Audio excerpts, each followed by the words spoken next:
শিক্ষার্থীরা এখন তোমাদের বইয়ে যে পরীক্ষা নাম্বার 3 রয়েছে, এই পরীক্ষা নাম্বার 3 হচ্ছে দুটি গ্যাসের ব্যাপন হার, এই এক্সপেরিমেন্টটি করা। আমরা এখন এই এক্সপেরিমেন্টটি করব এবং এই ভিডিওটি দেখার পর তোমাদের এই টপিকে আর কোনো সমস্যা থাকবে না। তো আমরা শুরু করি। এই এক্সপেরিমেন্টটি শুরু করার জন্য আমাদের লাগবে হচ্ছে একটা এরকম কাচের নল, ঠিক আছে? একটা কাচের নল লাগবে। এখানে এই পাশে একটা তুলাদণ্ড, এই পাশে একটা তুলা মানে চিনো না, নরমাল তুলা, বা এখানে কাপড় হইলে কাপড়ের টুকরা বা তুলা, যাই হোক এরকম কিছু হইলে হবে, ঠিক আছে? এখন এই সাইডে যে কাপড়ের তুলা, এই কাপড়ের তুলা হচ্ছে তুমি, এই কাপড়ের তুলায় হচ্ছে তুমি NH4OH মিশাবা। NH4OH এটা মিশাবা। এটার নাম হচ্ছে অ্যামোনিয়াম হাইড্রো অক্সাইড। কি? Ammonium hydro oxide. আমি একটু লিখে দেই, অ্যামোনিয়াম।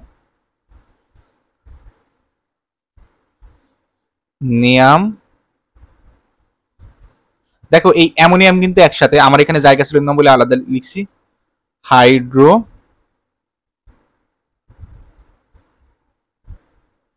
অক্সাইড, ঠিক আছে?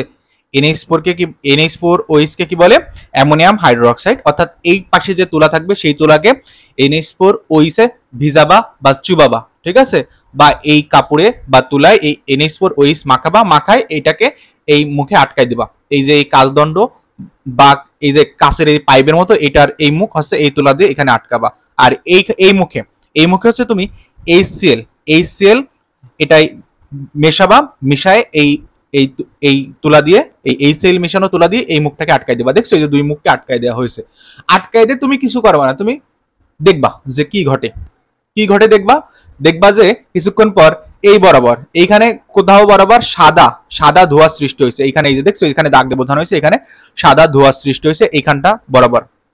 তো এখন এই জিনিসটা যে ঘটলো তুমি এটা দেখলা। এখন আমাদের এই এক্সপেরিমেন্টটা করা শেষ, এইটুকু হলে এক্সপেরিমেন্ট করা শেষ।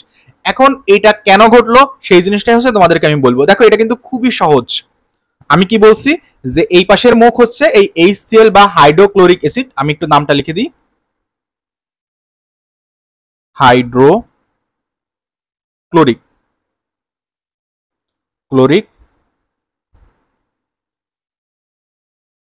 অ্যাসিড। এটা হচ্ছে HCl কে কি বলে? Hydrochloric acid. অর্থাৎ এই পাশের তুলা বা কাপড়কে তুমি হাইড্রোক্লোরিক অ্যাসিডে, এই পাশের তুলা বা কাপড়ে হাইড্রোক্লোরিক অ্যাসিড মিশায় এই মুখ বন্ধ করে দিছো, আর এই পাশেরটা NH4OH মিশায় এই মুখ বন্ধ করে দিছো। বন্ধ করে তুমি হচ্ছে বসে রয়েছো আর দেখতেছো কি হয়। হওয়ার পরে কিছুক্ষণ পর দেখবা এই বরাবর হচ্ছে সাদা ধোয়া হয়েছে, এবং তুমি দেখলে সাদা ধোয়াটা মাঝামাঝি হয় নাই, এই সেলের থেকে কিছুটা কাছে হয়েছে, এবং এই NH4OH মিশানো যে তুলার ইয়া ছিল সেখান থেকে কিছুটা দূরে হয়েছে। বুঝছো? এইটুকু আছে তুমি অবজার্ভ করছো। তোমার এই প্র্যাকটিক্যাল এখানেই শেষ। এখন তুমি ব্যাখ্যা করবা যে কেন এমনটা হলো। কেন এমনটা হলো এই জিনিসটা আমরা এখন একটু ব্যাখ্যা করি, তাই না? সেটা তো করতেই হবে। দাঁড়াও আমি এই জিনিসটাকে ব্যাখ্যা করতেছি কেন এরকম হলো। এটা হওয়ার মূল কারণ, যেহেতু এই পাশে হচ্ছে HCl এই তুলায় মেশানো হয়েছে, অর্থাৎ এই দিক বরাবর HCl কিন্তু নিজে একটা গ্যাস, ঠিক আছে? এই দিক বরাবর হচ্ছে HCl গ্যাস ব্যাপিত হবে, ঠিক আছে? এদিক বরাবর HCl গ্যাস ব্যাপিত হবে। আর এই পাশে হচ্ছে NH4OH এর দ্রবণ দিয়ে এই তুলাটা হচ্ছে ভিজানো হয়েছে। আর NH4OH থেকে NH4OH কে যদি ভাঙা হয়, ঠিক আছে? NH4OH কে যদি ভাঙা হয়, এখান থেকে হচ্ছে NH3 এবং যোগ H2, ঠিক আছে? পানি তো এখানে থাকবে, আর এখান থেকে যে গ্যাসটা বেরোয় NH4OH দ্রবণ থেকে যে গ্যাসটা বেরোবে সেই গ্যাসটা হবে NH3, বা এই গ্যাসের নাম হচ্ছে অ্যামোনিয়া গ্যাস। কি গ্যাস? Ammonia gas. আচ্ছা বানান ভুল হয়েছে, দাঁড়াও।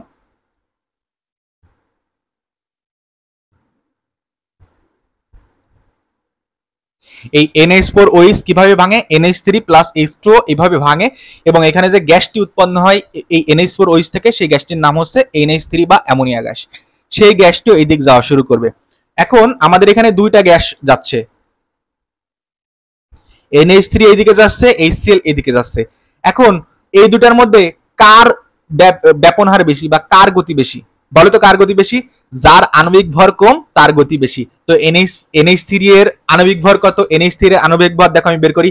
N এর আণবিক ভর হচ্ছে 14, আর H3 মানে হচ্ছে তিনটা হাইড্রোজেনের আণবিক ভর হচ্ছে 3। H3 মানে তাহলে 3, তাহলে 14 আর 3 17, তাহলে NH3 এর আণবিক ভর হচ্ছে 17। আর HCl এর আণবিক ভর কত? HCl এর আণবিক ভর হচ্ছে এইচ এর 1 আর সিএল এর হচ্ছে 35.5, তাহলে হচ্ছে 36.5 এর এত গ্রাম, এটা হচ্ছে এত গ্রাম। তাহলে দেখো এইচসিএল এর আণবিক ভর হচ্ছে 36.5 গ্রাম, আর এইচসিএল এর আণবিক ভর 36.5, NH3 এর আণবিক ভর 17 গ্রাম। তাহলে আণবিক ভর বেশি কার? এইচসিএল এর। তাহলে এইচসিএল এর আণবিক ভর যেহেতু বেশি, মানে এর ব্যাপন হার কম, মানে এ কম দূরত্ব যাবে, অর্থাৎ এখান থেকে কম দূরত্ব যাইতে পারবে। আর যেহেতু এই NH3 এর আণবিক ভর কম, মানে এর ব্যাপন হার বেশি, মানে এইখান থেকে বেশি দূরত্ব যাইতে পারবে। এখানে সাদা ধোঁয়া কেন সৃষ্টি হলো আমি কিন্তু সেটা আগে বলিনি। দেখো এই দিক বরাবর HCl যাচ্ছিল, এদিক বরাবর NH3 যাচ্ছিল। যেখানে এরা মিলিত হবে সেখানেই সাদা ধোঁয়া সৃষ্টি হবে। কিভাবে সাদা ধোঁয়া সৃষ্টি হবে? দেখো NH3, আমি একটু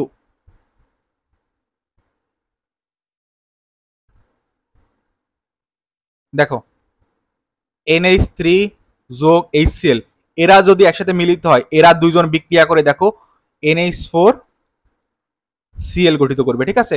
আর এই NH4Cl যেখানেই হবে সেখানে সাদা ধোঁয়া সৃষ্টি হবে। এই NH4 এর চেহারাই সাদা, ঠিক আছে।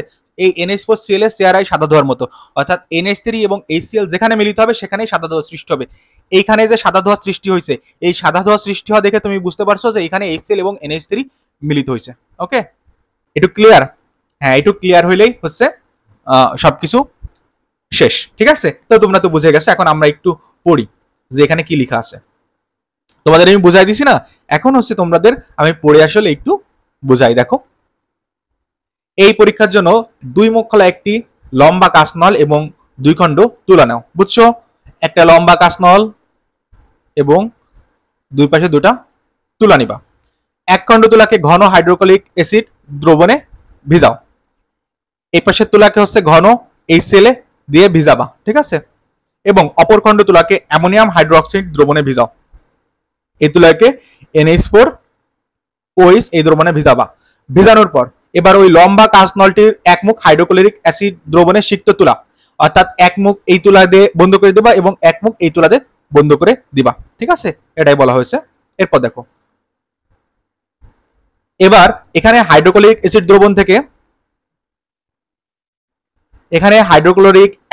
দ্রবণ থেকে হাইড্রোজেন ক্লোরাইড গ্যাস এবং অ্যামোনিয়াম হাইড্রোক্সাইড দ্রবণ থেকে অ্যামোনিয়া গ্যাস ব্যাপিত হবে, বুঝছো? তুমি এই যে এইটাকে HCl দিয়ে চুবাইছো, তুমি এই তুলাকে HCl এ চুবাইছো বা HCl দিয়ে ভিজাইছো, তাহলে এটাকে কিন্তু তুমি তরল HCl এ ভিজাইছো। সেক্ষেত্রে তুমি তরল HCl এ হচ্ছে এই তুলা ভিজাইছো। ভিজানোর পর এখান থেকে যে গ্যাসটা যাবে, এখানে কিন্তু গ্যাসীয় HCl এইদিকে ব্যাপিত হবে, বুঝছো? তরল দিয়ে ভিজাইলেও এখান থেকে গ্যাসীয় HCl ব্যাপিত হবে। কিছুক্ষণ পর দেখতে পাবে কাঁচনলের ভেতর একটি নির্দিষ্ট স্থানে হাইড্রোজেন ক্লোরাইড গ্যাস ও অ্যামোনিয়া পরস্পর বিক্রিয়া করে অ্যামোনিয়াম হাইড্রোক্লোরাইডের সাদা ধোঁয়া সৃষ্টি করেছে। এখন লক্ষ্য করো এখানে সাদা ধোঁয়া কেন সৃষ্টি হলো আমি কিন্তু সেটা আগে বলিনি। দেখো এদিক বরাবর HCl যাচ্ছিল, এদিক বরাবর NH3 যাচ্ছিল। যেখানে এরা মিলিত হবে সেখানেই সাদা ধোঁয়া সৃষ্টি হবে। কিভাবে সাদা ধোঁয়া সৃষ্টি হবে? দেখো NH3, আমি একটু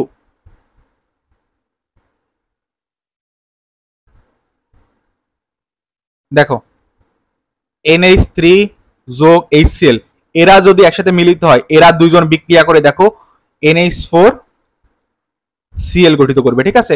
আর এই NH4Cl যেখানেই হবে সেখানে সাদা ধোঁয়া সৃষ্টি হবে। এই NH4 এর চেহারাই সাদা, ঠিক আছে।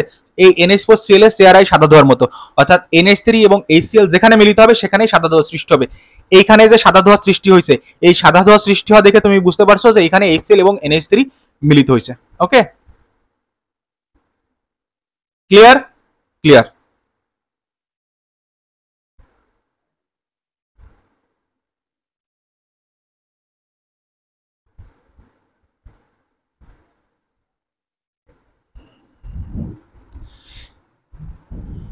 সাদা ধোঁয়ার অবস্থান কাঁচনলের ঠিক মাঝামাঝি হবে না, এটি হাইড্রোক্লোরিক অ্যাসিড দ্রবণের কাছে এবং অ্যামোনিয়াম হাইড্রোক্সাইড দ্রবণ থেকে দূরে অবস্থান করবে, অর্থাৎ একই সময় হাইড্রোজেন ক্লোরাইড গ্যাস কম দূরত্ব এবং অ্যামোনিয়াম গ্যাস বেশি দূরত্ব অতিক্রম করছে, বুঝছো?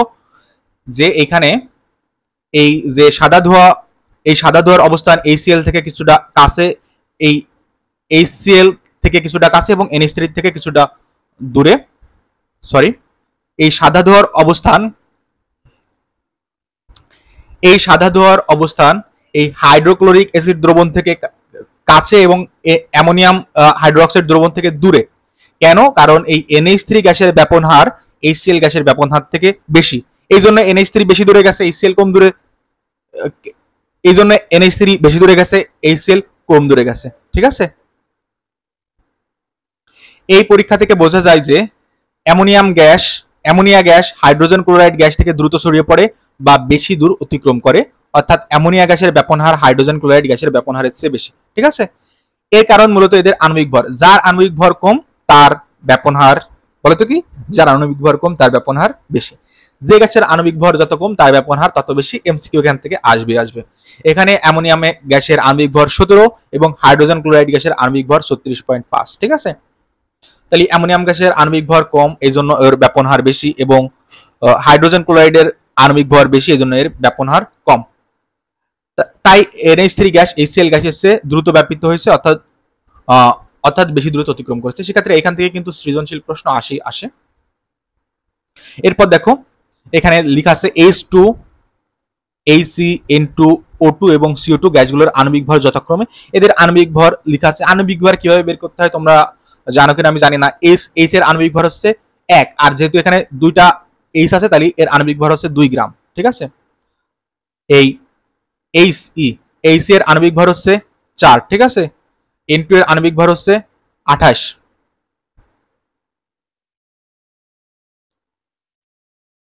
O2 এর আণবিক ভর হচ্ছে 32। কিভাবে 32?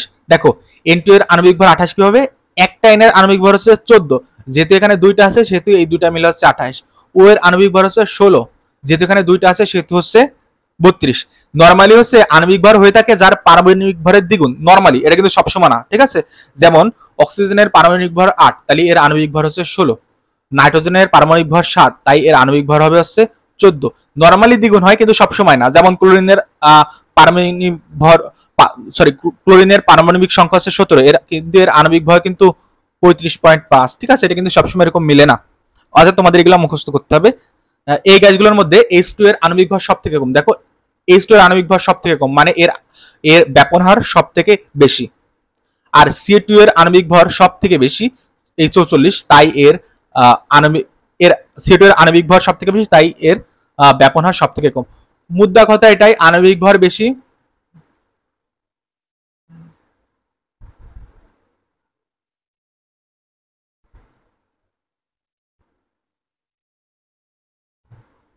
সমান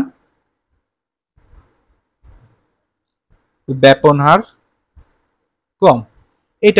এইটুকু আসছে মুদ্রা কথা, এটুক মনে রাখলেই সব হবে। তো ভিডিওটা আমি শেষ করছি, সবাই ভালো থেকো, ধন্যবাদ সবাইকে।